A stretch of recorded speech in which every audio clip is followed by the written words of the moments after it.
It has been a long 3 months for the Midland Christian community. There are 5 educators and their families who know that better than anyone.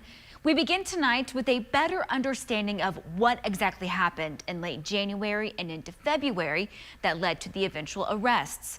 Thanks for being here tonight. I'm Tatum Wynn. Now, as we all know, a Midland grand jury no-billed MCS Superintendent Jared Lee, Principal Dana Ellis, Assistant Principal Matt Counts, former Athletic Director Greg McClendon, and baseball coach Barry Russell. Their attorneys spoke to Jonathan Polasic. Jonathan, they tell you that the case at its most basic was blown out of proportion. That's their words. How did the grand jury come to the conclusion that there was no evidence to move forward with the trial?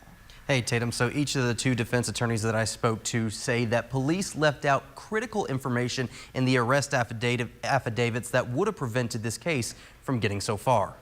It's been 3 months from arrest to no-bill decision that 5 MCS administrators fought back against what they knew to be an incorrect failure to report charge. This was something that just got blown way out of proportion. And so, I think it's important to understand that, these people did not believe they did anything wrong. They thought that they were working the proper channels, were questioning the child to make sure that he was okay. And there was no observable impairment or, change in his behavior or demeanor whatsoever.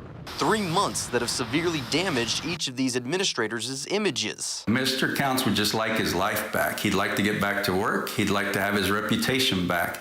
That's difficult with these kind of charges. He'd never been in trouble with the law before. So why the no-bill decision?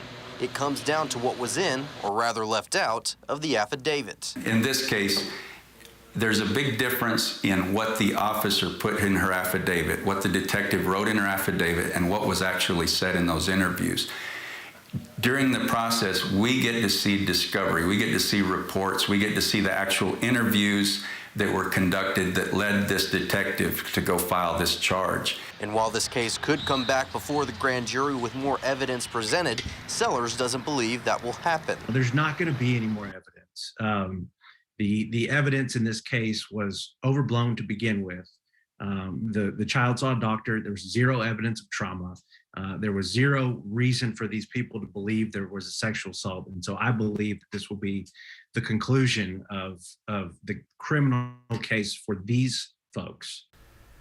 Now, something else to note, one of the defendants, Greg McClendon's team, is calling on Midland City Council to conduct a review of the handling of the investigation by members of the Midland Police Department, which is something that the attorneys that I spoke to said that they are also potentially exploring. When I reached out to the City of Midland and MPD, they were not available for comment. Tatum.